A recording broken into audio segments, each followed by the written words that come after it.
hypermobility and shoulder problems. Now, unless you've had blunt force trauma to the shoulder, it's probably not a shoulder problem. It's probably a shoulder blade problem. And why is this important to understand? Because shoulder blades are ridiculously complex. I'm not a fan of them. I think it's a terrible structure. I know Johnny feels the same. It also means that if you have a structure that's supposed to be under your control, okay, when you do things like shoulder flexion or abduction, or when you're, in the gym doing a bench press, something like that, you're supposed to be able to use the shoulder blade to help. So, I don't know, let's take a look at abduction. When we abduct the arm out, the shoulder blade's supposed to come out as well. That allows structures like your collarbone to lift up, increasing the space between your collarbone and your first rib, making sure you don't compress that big kind of neurovascular bundle that lives here. Okay, a lot of people with hypermobility, they lose a lot of muscle tone in the upper shoulders, and what happens is they end up with the shoulders dropping, and then they end up with tingly fingers, a lot of ulnar problems, and a lot of compressional issues because they lack the tone. Shoulder blades kind of come into play here, because if you've got good shoulder blade mobility, and more importantly, good motor control, it means that when you move your arms, the structures that are supposed to be moving are moving, the structures that aren't supposed to be moving aren't moving, and you can control your joints in a nice, stable manner. So in this video, me and Johnny are going to run through a little bit of motor control, a little bit of retraction, protraction, what else we feel, a bit of assisted flexion, some elevation, depression maybe. But more importantly, to help you understand how to use tactile cues so that your brain knows where the joint is. If your brain knows where the joint is, then you can begin that learning curve of motor learning, where you can learn how to use the joint properly. And remember, it's motor learning. It's not motor do it once, kick the arse out of it, and then you're a master, and Adam and Johnny are super happy. No, there's a learning curve. You have to dedicate some time to helping your brain understand where the joint is, and more importantly, understanding how to control that joint, and even more importantly, understanding how to control that joint when you're about, not even thinking about what you're doing. That's the joy of movement. It's supposed to be autonomous. For a lot of people watching, their movement isn't going to be autonomous. It's like you live in your brain and it's left foot, right foot, and that takes a lot of cognitive effort. So of course you're going to be foggy. You're expending massive amounts of cognitive effort just to do something basic. So let's do some motor learning. Okay, first exercise is shoulder blade retraction. A lot of people with hypermobility really struggle with this, okay? Before we get into the setup, I just want Johnny to just retract his shoulder blade, okay? His shoulder blade is coming back and in towards his spine. Then he's going to relax it, and then he's going to retract it, and relax it. This, in essence, is shoulder blade retraction, okay? Now, the setup, you notice we've got our tactile cue band. This is super important because one of the issues that you're going to have if you're hypermobile is that when you try and do retraction, your brain is going to have no idea where this is, let alone how to actually control it. So our tactile cue band that Johnny's got is providing him just enough resistance. It's just pulling his shoulder forward. It's just putting him into protraction. That will send, a lot of sensory information along with the other 11 million pieces that hit his brain every second. And it will help his somatosensory cortex figure out where the shoulder blade is because it's pulling the tissues through an external stimulus. This is good. It also means as well, he's going to be able to connect to all of these tissues like his rhomboids, and he's going to have a little bit more activation. He's going to recruit more muscle fibers than he would normally be allowed to. And that's good because it means when I ask him to fight against the resistance and retract in, if you retract, Johnny, it's going to be a lot easier for him to do. He's actually going to be able to feel what he's doing as opposed to not really knowing what's going on. So the setup for this is you ideally want it about shoulder height. This is maybe a little bit lower than I would personally like, but as you see, we're attached to a tree, beggars can't be choosers and whatnot. But what I'm going to do is have Johnny come back a little bit. And what we want ideally is for him, if you relax, Johnny, to grab both of the bands like this. Don't hold it like this because we've got hypermobile fingers. It is probably going to end up, popping something out, hurting. So you're just going to over grab it. More importantly, we need the right tension. Too much resistance is going to make them unstable, and more importantly, it's going to become nociceptive, and that's going to end up blurring our maps instead of detailing them. So what we want is enough resistance that if Johnny was to just relax his arm, it should just stay there. If his arm was to drop down, too much resistance, he needs to come back a little bit more, okay? Once we've got this, he's going to make sure he's square, hips are facing forward, shoulders nice and forward, and he's just going to relax his arm. If you let that, yep. And now what I want you to do, Johnny, is Can you feel my hand here in your spine? I want this shoulder blade to come in and try and touch my hand. Support, yeah, and in, and relax. And in, and relax. And again. Now, what you'll notice when you do this, when you protract forward, you'll probably have a really shaky arm. That's fine. Now, one of the mistakes people are definitely going to do with this is they're not going to be able to contract from here. And what they're actually going to do, if you relax this arm, Johnny, is they're going to pull from the lats and they're going to try and pull the elbow back. That's wrong, guys. Try and avoid it. Relax this arm. For all intents and purposes, this arm no longer exists.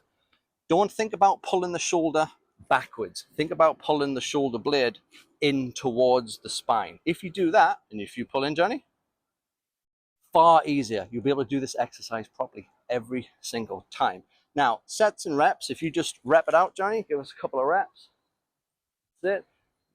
One of the things we also want you to avoid is recruiting the upper traps and lifting the shoulder up. So if you relax this shoulder down, Johnny, completely relaxed, I'm going to put my hand there as a bit of a cue. There we go. Easy peasy. Now, a lot of you doing it, you'll end up coming back about here and then being like, oh, cool, I've done the exercise. Probably not. You probably have a few more degrees of motion that you can go. So really make sure that you're doing it. If you've got somebody at home, like a partner or a friend, have them put their hand on your shoulder blade so that you get more feedback, so that when you do your reps, you can get that feedback. You can feel where that shoulder blade. Now, have a watch of Johnny doing this. He's not pulling from his lats. He's not bending his arm. There's no flexion going on here. It's all in the shoulder blade. Ah, thanks, Johnny. Relax. How many reps and sets to do? Because this is kind of a motor mapping exercise, you want to go high reps. I would say anywhere 30 to 50 reps. Remember, it's motor learning. Just doing 3 sets of 10 isn't going to be enough for you to kind of truly understand, for your brain to be able to figure out what's going on, and more importantly, for your brain to be able to start to learn how to do the actual movement. So I would say maybe 2 sets of 30 to 50 repetitions, slow. Think to yourself when you do them, this is the most important thing I'm doing right now. Nothing else matters. Just concentrate on what you're doing it. I would also perhaps say integrate a little bit of visual motor feedback. Okay, record yourself, watch yourself do it afterwards. If you know you're not going all the way back, do it again. If you have an iPad or computer or Zoom, something like that, put the camera on, watch yourself do it. Get that visual feedback so that your brain can reconcile what it thinks it's doing with what it's actually doing. Because that's one of the big downfalls people make. They don't integrate visual motor information. But that's our first exercise. Easy peasy. Let's move on. Okay, protraction. So it's the exact opposite of what we've just been doing, but there's a few different kind of setup points. For one, band's going to go web of the hand, okay? More importantly, this wrist, guys, do not have it in extension or flexed, okay? Strong, none of this. I'd make a little fist so that everything's closed off. What you want to do is just angle yourself a little bit more so this band is pulling directly back. I would maybe take a little step out to the left. There we go. Now, you're probably going to find this one a lot harder because there's a lot more stability needed in the shoulder, but that's not a bad thing, guys, okay? Again, I want you to think about what you're doing. Try not to have it a bend in the elbow. Keep it nice and straight. Not hyperextended, nice and straight. And all we're going to do this time, I'm going to put my hand here so Johnny doesn't cheat, because I know I can tell he's going to. I'm just going to put my hand here, and I want Johnny to just come forward. There, and back. Easy peasy. Now, if you are prone to overreaching and having your shoulders pop out, you're going to find it really hard to do that in this, because he has so much feedback coming from here to his brain. He's going to find it almost impossible to overreach and dislocate, because, like I say, we've got the band pulling back, so it's stimulating all of these sensory nerves. They're telling his brain exactly where it is, and more importantly, it's allowing him to recruit more muscle fibers so that he can be stronger in the movement. If you're stronger in the movement, you can get good at it very, very, very quickly. So, rep it out, Johnny. Give me some reps. Boom, boom. Now notice as well, slight shake in the arm. Johnny's a seasoned veteran at this stuff, so you're probably going to shake a lot more than him. It's totally normal. If you do get shaking going on, it's all part of the motor learning experience. Now, my question is, how long can I talk for while Johnny does this exercise? I think I could stretch it out for a while. Did I ever tell you about, I don't know, 2006? Well, I was a young man and then, sorry, okay, thanks, great, Johnny. Easy peasy exercise-wise. Again, maybe 30 reps to 50 reps. 1 or 2 sets. If you are brand new to this sort of training, you are going to be using tissues in ways that you are not used to. There is going to be a little bit of delayed onset muscle soreness. That's totally fine, guys. It's part of the process, okay? What you will find, though, is from doing these exercises, that immediately afterwards, you'll feel like you have more control over your shoulder, which is like half the point of the exercise. Motor control, that's what we're after. Okay, so we've done retraction, we've done protraction. What we want to do now is one that's a little bit harder, and you're going to struggle a little bit with it, but that's good, because if you struggle with it, it means you should be doing it. So, next exercise, elevators. Now, this is one of my favorite exercises. It combines elevation of the shoulder blade with retraction at the same time. That's important. Now, I want you to look at the setup that we've got, okay? We're attached to something low. I was going to stand on the band, but Johnny didn't really want me in charge of whether or not you can have children in the future, so we just attached it to something simple. At home, you could attach it to like a sofa or a couch leg. If you've got door attachments from bands, you could stick it under the door. But ideally, we want this strange 40, 45 degree angle. That's really important, okay? And then what we want to do is we want to make sure we're standing up nice and tight. And we're going to go over the two parts of the movement, right? It's one movement, but it consists of two different joint actions, really.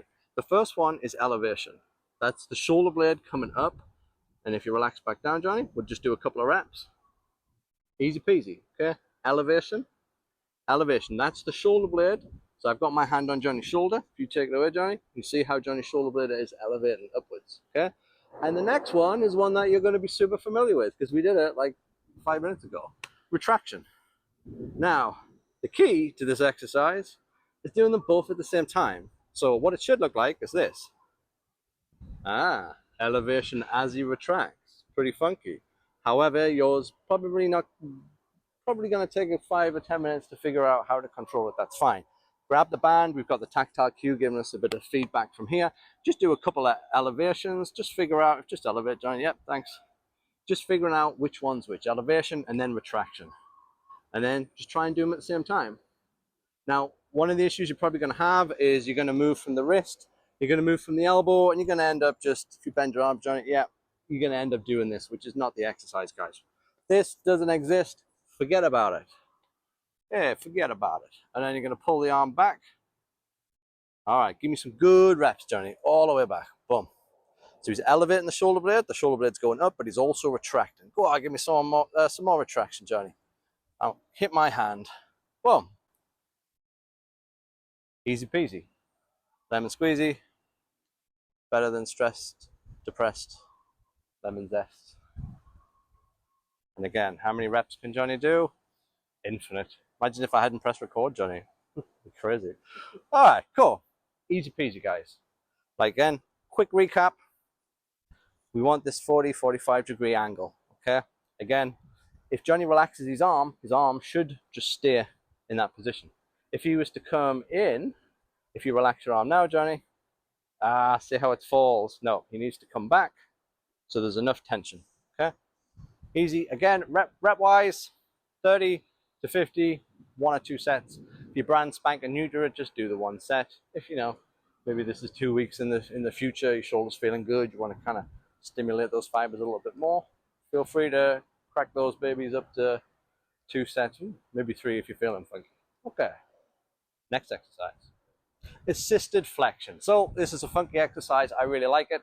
One of the issues you're going to have, guys, for shoulder flexion, just make a fist, Johnny, nice and straight, just go straight up, is you're probably going to struggle to get here. You're probably going to get to about 120 degrees maybe, and then all of a sudden it's going to feel like a block.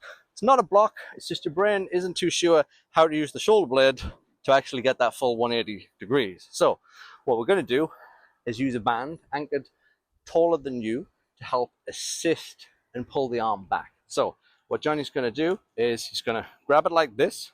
He's going to stick his arm up, and then I'm going to have him, ideally, obviously there's a bush in the way. Johnny would be starting right back at, say, a door, if it was anchored to a door, and then he'd just walk forward into flexion, yeah. Now, there's going to be a lot of structures needing to kick in, like the serratus anterior, latissimus dorsi, but ideally, all we want to do is an isometric exercise, okay? We want to recruit just enough muscle fibers to help keep this here as Johnny walks forward. Now, if he's feeling comfortable, he could take a breath in and he can relax a little bit, still using these muscles to control to help that arm come back. So you can see he's in a pretty good position there. Okay? And then all he's going to do is take another big breath in. He's going to relax a little bit more. We want this arm. There we go. Perfect positioning. There's a good amount of resistance on the band. And being a big meanie, I'm going to stick my hand here and I want Johnny to hit it. But I want him to hit it using this. So he's going to pull over. Yeah, cool. And the back bit is the most important bit. So he's going to go real slow. 2 seconds forward, 4 seconds back. He's going to make sure he's at 180 degrees. If he's not at 180 degrees, he's going to get a friend or somebody to keep an eye on him so they can verbally tell him when he gets there. But exercise, perfect. Like I say, all you got to do is make sure you're moving from here, not from the wrist. Again, same repetitions, 30 to 50, perfect.